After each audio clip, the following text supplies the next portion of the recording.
रात के 12 बज चुके थे। माँ कभी दरवाजे की तरफ देखती तो कभी एक नज़र घड़ी की तरफ। माँ की आंखों में और चेहरे पर चिंता साफ नजर आ रही थी। थोड़ी ही देर में दरवाजे की घंटी बजी।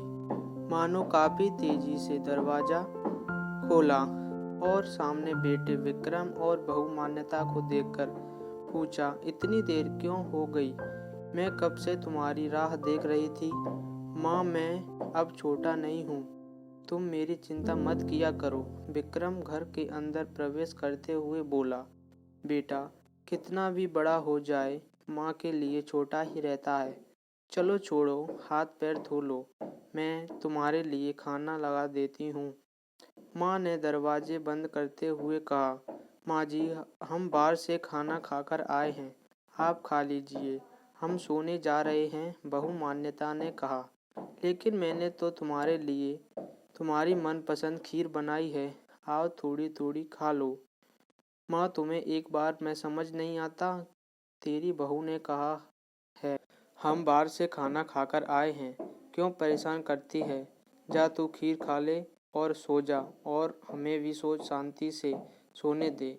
माँ अकेले कैसे खीर खा सकती थी और उसे बिना खाए नींद कैसे आ सकती थी, क्योंकि बेटे के इंतजार में उसने भी कुछ नहीं खाया था। वह किचन में गई, एक गिलास पानी पिया और अपने रूम में चली गई।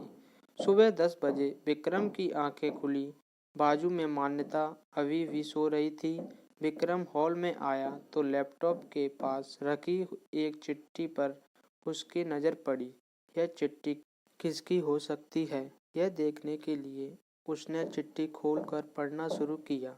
मेरे लाल, तू सोच रहा होगा कि एक ही घर में रहते हुए यह चिट्ठी क्यों? मैं तुम्हें बोलकर भी यह बात बता सकती, हाँ बता सकती थी। अगर तू मेरी बातें सुनना चाहता तो किसी एक्सप्रेस गाड़ी की तरह तू आता है और कुछ ही पलों में निकल जाता है।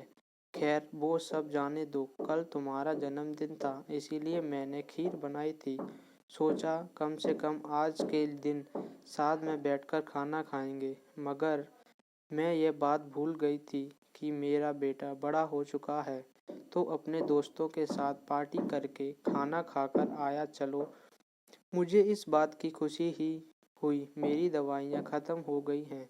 मैंने कुछ दिनों पहले तुम्हें दवाई की एक चिट्ठी दी थी, अगर वक्त मिले तो वह दवाई मुझे लाकर देना, मुझे थोड़ी राहत हो जाएगी। विक्रम को याद आया कि 4-5 दिन पहले माँ ने एक दवाई की चिट्ठी दी थी। उसने अपने ऑफिस के बैग में जाकर उस चिट्ठी को तलाशा और उसे खोलकर देखा।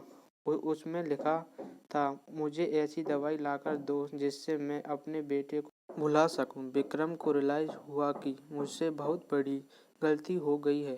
उसकी आंखें नम हो गईं। वह तुरंत अपनी माँ के कमरे की तरफ दौड़ा। सबसे पहले उठ जाने वाली माँ आज क्यों नहीं उठी थी, देखकर उसे आश्चर्य हुआ।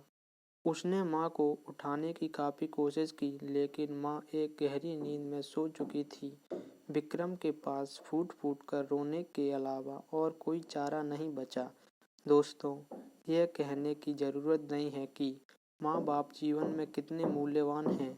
उनके रहते हुए उनकी सेवा करो, उनसे प्यार करो। वह चले जाएंगे तो कुछ नहीं कर पाओगे।